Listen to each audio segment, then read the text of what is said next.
ನಮಸ್ಕಾರ ಎಲ್ಲ ವೀಕ್ಷಕರಿಗೆ. ಈ ದಿನ ಬಿಕಾಂ ಥರ್ಡ್ ಸೆಮಿಸ್ಟರ್ ಅಲ್ಲಿ ಬರ್ತಕ್ಕಂತಹ ಕಾರ್ಪೊರೇಟ್ ಅಕೌಂಟಿಂಗ್ ಸಬ್ಜೆಕ್ಟ್, ಅದರಲ್ಲಿ ಫಸ್ಟ್ ಚಾಪ್ಟರ್ ಬರುತ್ತೆ ಅಂಡರ್ ರೈಟಿಂಗ್ ಆಫ್ ಶೇರ್ಸ್ ಅಂತ. Under writing of shares. So under writing of shares ಇದು ಬಿಕಾಂ ಥರ್ಡ್ ಸೆಮಿಸ್ಟರ್ ಅಲ್ಲಿ ಕಾರ್ಪೊರೇಟ್ ಅಕೌಂಟಿಂಗ್ ಅಲ್ಲಿ ಫಸ್ಟ್ ಚಾಪ್ಟರ್ ಬರುತ್ತೆ. So very important chapter. ಇದರಲ್ಲಿ ಏನಪ್ಪಾ ಅಂದ್ರೆ ನಾವು ಇವತ್ತು ಬೇಸಿಕ್ ಕಾನ್ಸೆಪ್ಟ್ ನಾವು ತಿಳ್ಕೊಂತ ಹೋಗೋಣ.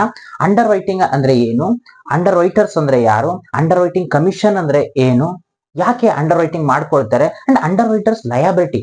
ಸೊ ಈ ಒಂದು ಬೇಸಿಕ್ ಕಾನ್ಸೆಪ್ಟ್ ನಾವು ತಿಳ್ಕೊಂತ ಹೋಗೋಣ. First of all underwriting ಅಂದ್ರೆ ಏನು ಅಂತ.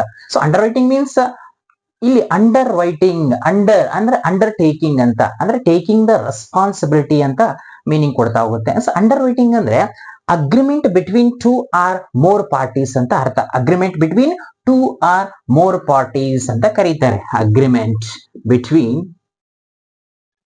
Two or more parties. Two or more parties ಅಂದ್ರೆ ಟೂ ಆರ್ ಮೋರ್ ಪಾರ್ಟೀಸ್ ಯಾರ್ಯಾರು ಹಾಗಾದ್ರೆ? ಅಗ್ರಿಮೆಂಟ್ ಅಂದ್ರೆ ಏನು ನೋಡಿ, agreement between two or more party, that is called as underwritings ಅಂತ ಕರಿತೀವಿ. ಅಗ್ರಿಮೆಂಟ್ ಅಂದ್ರೆ ನೋಡಿ, ನಾವು ಮಾತಾಡಿದ ತಕ್ಷಣನೇ ಈಗ ಯಾರಿಗೋ ನಾನು ಟೀ ಕುಡಿಸ್ಬಿಡ್ತೀನಪ್ಪ ಅಂತ ಹೇಳ್ತೀನಿ. ನಾನು ಟೀ ಕುಡಿಸಿಲ್ಲ ಅಂದ್ರೆ ಅವ್ರ ಮೇಲೆ ಕೇಸ್ ಹಾಕಾಗಲ್ಲ. ನೀ ಟೀ ಕುಡಿಸ್ನ ಅಂತ ಹೇಳಿದ್ದೆ, ಇವಾಗ ಟೀ ಕುಡಿಸಿಲ್ಲ ನಾನು ಕೇಸ್ ಹಾಕ್ತೀನಿ, ನೋ ಬರಲ್ಲ. ಯಾವುದಕ್ಕೆ ನಾವು ಅಗ್ರಿಮೆಂಟ್ ಅಂತ ಕರಿತೀವಿ ಅಂದ್ರೆ ಇಟ್ ಇಸ್ ಎನ್ಫೋರ್ಸಿಬಲ್ ಬೈ ಲಾ, ಅಂದ್ರೆ ಯಾವುದು ಕಾನೂನಾತ್ಮಕವಾಗಿ ಒತ್ತಾಯಿಸಲ್ಪಡುತ್ತದಲ್ಲ ಅದಕ್ಕೆ ನಾವು ಅಗ್ರಿಮೆಂಟ್ ಅಂತ ಕರಿತೀವಿ, ಒಪ್ಪಂದ ಅಂತ ಕರಿತೀವಿ. ಸೊ ಅಂಡರ್ ರೈಟಿಂಗ್ ಅಂದ್ರೆ ಒಪ್ಪಂದ ಅಂತ ಕರಿತೀವಿ. ಟೂ ಆರ್ ಮೋರ್ ಪಾರ್ಟೀಸ್ ಯಾರು ಅಂದ್ರೆ, ಈಗ ನೋಡಿ ಒಂದು ಕಂಪನಿ ಇದೆ,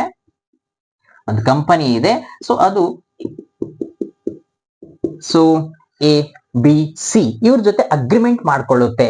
ಸೊ ಇದಕ್ಕೆ ನಾವು ಅಂಡರ್ ರೈಟಿಂಗ್ಸ್ ಅಂತ ಕರಿತೀವಿ. ಸರ್ ಯಾಕೆ ಒಂದು ಕಂಪನಿ ಇವ್ರ ಜೊತೆ ಅಗ್ರಿಮೆಂಟ್ ಮಾಡ್ಕೊಳ್ಳುತ್ತೆ ಹೇಳ್ತೀನಿ. ಯಾಕೆ ಅಗ್ರಿಮೆಂಟ್ ಮಾಡ್ಕೊಳ್ಳುತ್ತೆ ಅಂದ್ರೆ ನೋಡಿ, ಯಾವುದೋ ಒಂದು ಪಬ್ಲಿಕ್ ಕಂಪನಿ ಇದೆ ಅಂತ ತಿಳ್ಕೊಳ್ರಿ. ಪಬ್ಲಿಕ್ ಕಂಪನಿ, ಆ ಕಂಪನಿ ಸ್ಟಾರ್ಟ್ಅಪ್ ಆಗ್ತಾ ಇದೆ, ಈಗ ತಾನೇ ಅದು ಕಂಪನಿ ಸ್ಟಾರ್ಟ್ ಮಾಡ್ತಾ ಇದಾರೆ ಅಂತ ತಿಳ್ಕೊಂಡ್ರೆ ಅವ್ರಿಗೆ ಏನ್ ಬೇಕು? ಒಂದು ಕಂಪನಿ ಸ್ಟಾರ್ಟ್ ಮಾಡ್ಬೇಕು ಅಂದ್ರೆ capital is more important. So without capital ನೀವು ಕಂಪನಿ ಸ್ಟಾರ್ಟ್ ಮಾಡ್ಲಿಕ್ಕೆ ಆಗೋದಿಲ್ಲ.